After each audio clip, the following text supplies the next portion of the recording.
కథని తెలుసు, కథలన్నీ కంచికే చేరునని తెలుసు.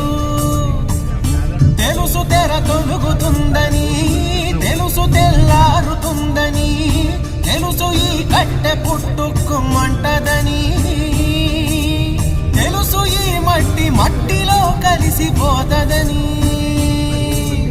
ఇన్ని తెలిసి రకాటంలో పడిపోతావు ఎందుకని? మాయ